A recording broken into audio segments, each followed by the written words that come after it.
chùa châu ô nhiều hào lu yang vi này u tao chỉ có nhỏ bé xuân chi cho mong tu trong tình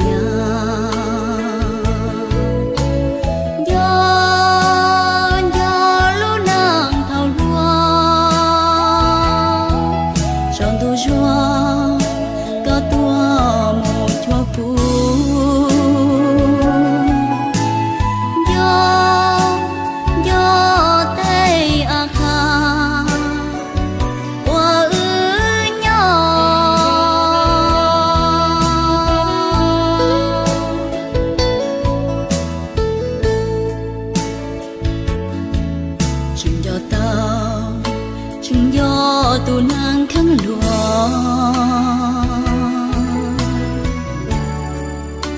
giọt gió từ trong cầu ma gió bay qua các chi từ gió kê lu gió có chỉ mua một gió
chỉ lưu chỉ ta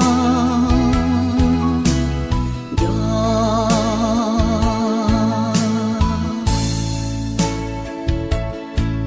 sao kề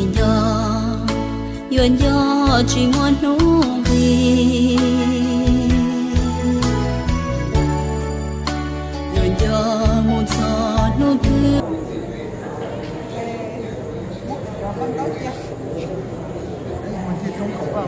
mình chỉ trong bóng ba chơi thâu mình chỉ trong ít bóng ba rồi chỉ trong ít bóng ba thật tao nhiên đâu có trong bóng ba sẽ chơi thâu có bỏ chơi rồi vậy một lần cái lúc thế ha chắc đi sau cái đó